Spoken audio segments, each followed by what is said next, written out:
Hi, I'm Hazel. It is almost Saturday, so it's time for a new vlog. This week, not all that much happened. It seems like all the cool stuff is actually happening next week. We've got Wintervale and WoW starts next Friday. We have the holiday Overwatch event that starts next Tuesday, and I'm so excited for that.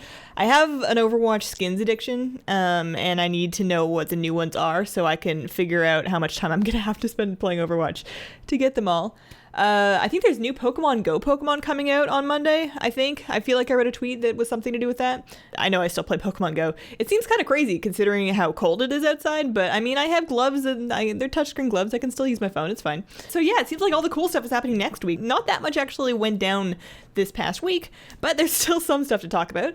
I got my Mischief plush in the mail. You can kind of see him back there. I'll just grab him. So yeah, check this out. Check him out. He's got like really bright, fluffy back fur. He's got the same kind of stuff on his tail. The stitching on like the side, the lime green stitching in his eyes and the side, and I believe the fur in his back glows in the dark. I haven't seen the full glow in the dark effect yet because I think you have to like let it sit in like reasonably bright light for a while before the glow in the dark thing actually works. But it's pretty cool. And yeah, he's really fluffy, and my cat's getting jealous. Hi, cat. What's up? And then I also got this pretty sweet diva shirt. It's kind of hard to see, but it's got like the diva face on it.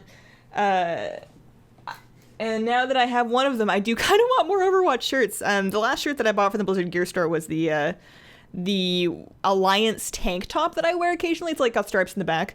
It just sits a little bit weird on me. It fits me, but it's not the best shape for me personally. So I was worried about the shirts, but the shirts are great. Now I want more of them. I want like the Mercy one, and they have this Anna sweater that's got like this really wide neckline, and it's not really a sweater, but it's not really a shirt.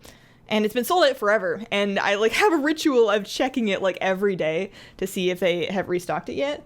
And they just haven't restocked it yet. So one day I'll get an Anna sweater, and then I can go back to being an Anna main, because I've just been playing Diva ever since I got the shirt, because I feel like that's just what you have to do.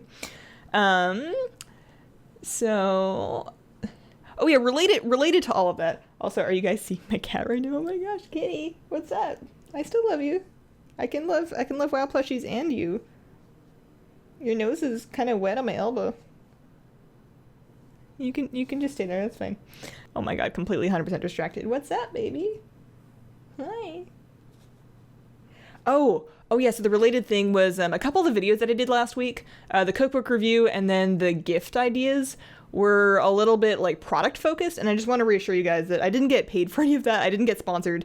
Nobody is buying my opinions, and if I ever do get any kind of like a sponsorship or an ad deal, I'll definitely disclose that, but it hasn't happened. I just talk about stuff that I like that I paid my own money for, so just want to get that out of the way. Oh yeah, something did happen this week. Not like for WoW in general, but just for me and my guild. Our guild got our first heroic Helya kill. We progressed, I think it was like a total of almost 6 hours, because it took us one full raid night that we didn't kill it, and then almost another full raid night where we did kill it toward the end. Yeah, she's hard. She is very hard. They said something in the Q&As about how heroic Trials of Valor was supposed to be sort of the next step of content. Like the difficulty, they said, was targeted towards guilds that were easily clearing heroic Emerald Nightmare, but didn't necessarily want to do mythic. And having done heroic TOV, I think they overshot the mark just a little bit. We, having killed it yesterday, were the 10th guild on our server to kill it, which actually beat out quite a few guilds that were mythic Emerald Nightmare guilds. So I think Heroic Helya and Heroic Odin are both just a little bit too hard, but they'll kind of self-nerf as time goes on, and people get more artifact traits, people get more gear, and people get more legendaries. I'm still waiting for number 2. So I do think they overshot the mark a little bit, but it was fun. It's a really cool fight. It's great for Shadow Priests, and yeah, it's finally dead, and now we have to do it again next week, and I feel like that's going to be... It took us like 3 weeks of killing Odin before we actually before it felt like a farm fight. It felt like reprogressing a couple of different times we had to kill Odin, because he was tough too. So yeah, we did that. Around here in the physical outside world, we actually got a good amount of snow here yesterday. I don't remember if it snowed all that much last year, but it definitely snowed yesterday. Kitty didn't really know what to do with it. I feel like maybe it didn't snow last year, because the cat's like almost 2 years old, but like a little less than that. I don't think she'd seen snow before. She was very confused about what was going on. She was just sitting outside the window being like, what is it? So we picked her up and took her outside, and she did not like that one bit. But yeah, it's kind of cool. Snow is really great when I can look at it through a window. Like, you want to be inside with like a tea or a hot chocolate or, you know, whatever floats your boat, but like some kind of hot beverage and then like a blanket or like a really big sweater. And then you want to just like look at it out the window. You don't want to be out in it. I mean, some people do. Some people enjoy winter sports and, you know, making snowmen and snow angels and stuff like that. And I used to as a child, but as an adult, I've grown to really appreciate being inside because it's cold out there. This afternoon for the stream, this is going to sound super lame, but I think I might actually do a fishing stream. Just because I don't have my Underlight Angler yet. I never got the fishing legendary. I mean, it's been known how to get it for ages. I was going to make a guide and then I just like waited too long and now it's not even a thing people need to know anymore because it's everybody that wanted to do it pretty much did it. But I never finished it. So I want to try and, you know, just hang out and chat and do some fishing on the stream this afternoon. So maybe we'll do that. I haven't 100% decided. We might do something else, but we'll see. And we had some questions. Ben asks, and I'm going to paraphrase here a little bit, but Hazel, I'm an 879 Shadow Priest, and I'm starting to regret choosing it as a class. The AoE in 5-mans often seems to be horrible. Am I just bad at AoE, or Shadow Priests really suck when there are that many enemies at once? So reading your comment, it looks like you're talking about situations when you have like 10 plus enemies at once, they're dying very quickly. Typically when you're doing like your random heroic or your like mythic 1 to 5-ish mythic plus. So yes, Shadow Priests are very bad in that situation. We're just not good. You're still have value being brought to that dungeon because you have very good boss kill times in higher level Mythic Plus. In lower level Mythic Plus, Shadow Priests are honestly bad. They're really bad. But because it's lower level Mythic Plus, it doesn't matter. You're still gonna 3-chest it anyways if you're 879. It doesn't really matter if you're not topping the meters on that short frame AoE. It's just not what the class is built for. They've designed the different classes to have different strengths, and that's just not one of ours. It does suck because it means that until you get into really high, like 6, 7, 8, 9 plus Mythic Plus dungeons, you as a Shadow Priest, you're kind of neutered, and it sucks, but that's just kind of life. And like you said, it is good in raiding, and there's places where it's valuable. That's just not it. You're not doing anything wrong. Mindseer really does suck. There's nothing to really make Mindseer any better. The only thing I can suggest is if you are doing lower tier Mythic Plus, consider trying out Shadow Crash instead of, I'm presuming you're using either Power Infusion or whatever the hell the other one is, I don't remember. But Shadow Crash is your button for those situations. You know, you get like 10 plus little Murlocs and you Shadow Crash on them. You're not going to beat out the Fire Mage, but you're at least going to be up there and not just like a tiny pinprint at the bottom of the meter. And it means you will lose out on some boss DPS, but again, if you're doing those lower 2, 3, 4 Mythic Plus, you don't necessarily need that boss DPS. You're not gonna be surrendering to madness. You're not living long enough, or the boss isn't living long enough for you to really ramp up your damage anyways. So having Shadow Crash instead of something like Power Infusion is not gonna make a big difference there. So you can try that, but yeah, no, it just sucks. Alithia wants to know, what do you think of Mischief as a battle pet?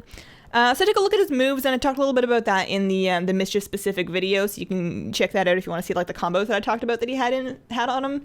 But he's got neat moves. I think he would have some application in pet battle strategies, but I don't tend to really change the way I do pet battle dailies, and I try very hard not to use any shot pets or ridiculously hard to get pets in my strategies, because when I'm making a video, I want to make it as accessible to as many people as I can. So I don't want to use a pet that you have to spend money for, because some people won't do that. And I don't want to use a pet. I try and avoid like the magical crawdad, because it's just a really hard pet to fish up.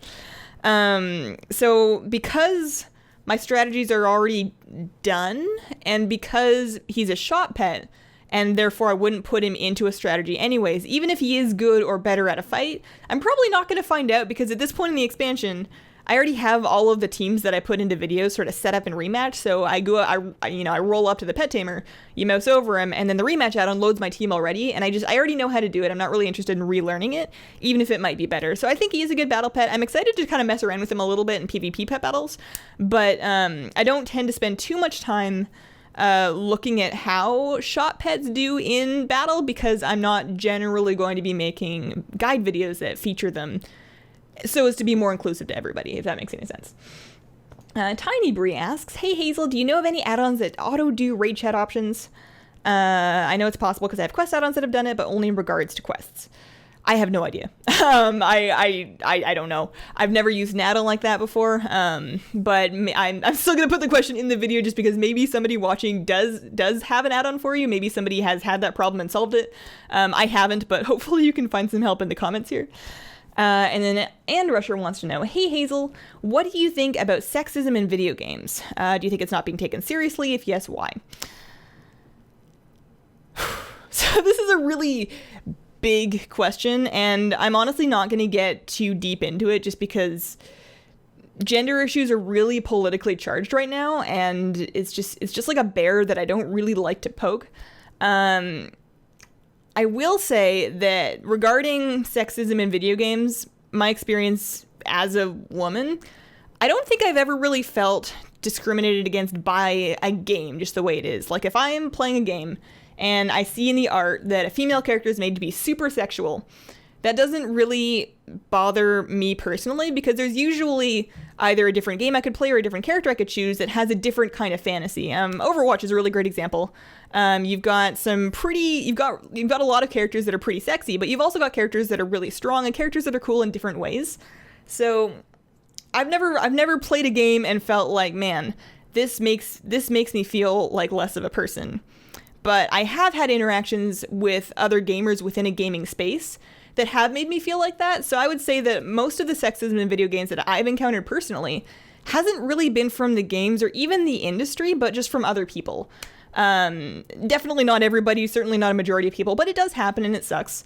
So in regards to that, I think the best thing that can be done and the thing that I try and do is always treat other people with respect. And it doesn't sound that complicated, and it's not. It's something that seems to get forgotten a lot.